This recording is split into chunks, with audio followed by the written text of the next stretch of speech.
Hi there, welcome to a whole new video. So today we are going to be talking about how you can export the best looking HDR footage from DaVinci Resolve with the lowest of the file quality. So let's get started this one. First, I'm going to be splitting the video into two parts. So if you just want to see the export settings, you can just fast forward to that one. Its times are definitely in the description. So first I'm going to be using this footage. I was upscaling this new Apes trailer into a 8K 60 FPS one, but we are going to be doing a couple of things for the project. So if I just want to see, my timeline format is definitely not good. Since it's 8K, we are going with the 8K. So definitely, so this is the 8K Ultra. And for the monitoring one, this is something which is actually crucial. If you actually want to see uh, the HDR, is definitely just go there. And if you want to do 2160p like me, you can do it. The monitoring, which I don't think I need, but I will still do it for the purpose of this video.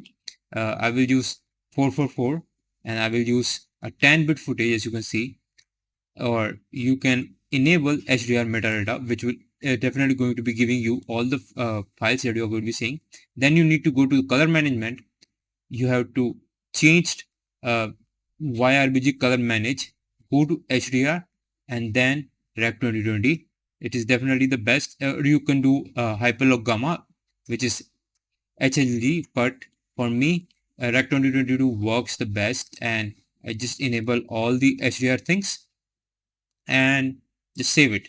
The properties of the file that I'm actually working with is, you can see, 7680 by 4320. So it is uh, an HDR and it's a 10.1 min 10 tournament. So now let's talk about the exporting. But first, let me give it a little bit of color grade before we are going to be moving through it. So, so now the color grading has been done, and now it's the time to export the video. So first, I'm going to be using the settings for NVIDIA graphic card, but if you don't have NVIDIA graphic card, don't worry. You can also use these settings. So for format, I use MP4 because I like it for the file sizes, or I will go with MKV. These two I use for best quality, go with QuickTime. But since I'm going to be just uploading it to YouTube, I will use MP4. Codec X265 because it's the high efficiency codec and it's the best if you want to have the highest file quality with the lowest file size. So encoder is NVIDIA since I'm using NVIDIA, and as you can see, these options are unticked for me, and I will show you the reason why. Because when I go to my advanced settings, I definitely have my tone mapping on. If I don't have the tone mapping on, it will definitely just uncheck these options. So I will show you.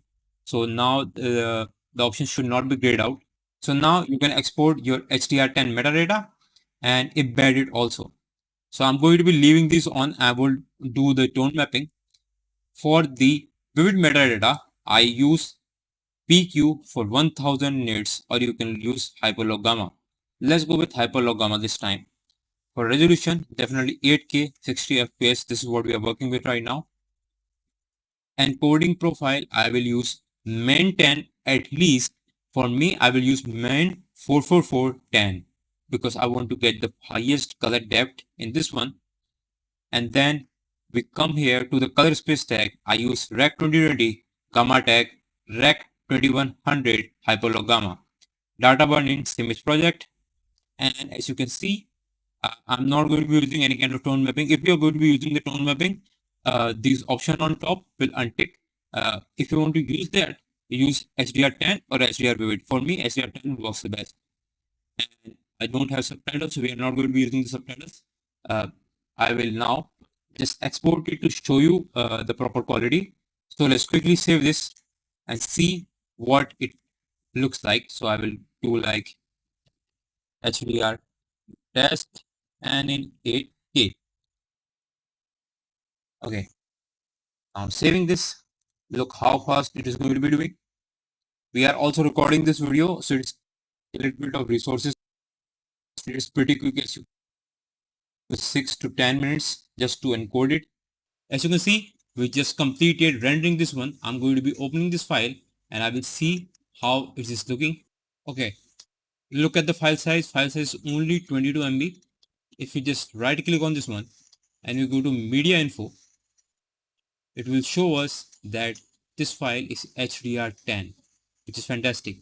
And you know the best part is that I'm going to be uploading this exact video, the tutorial, into a HDR video. So 4K HDR should be great. So just see if this works for you or not. So this is it for this video right now. I will see you amazing people next time with another tutorial or something. Let me know how this workflow works for you. For me, this is the most efficient workflow to save the file sizes and get the best quality in the renders. Okay, bye bye.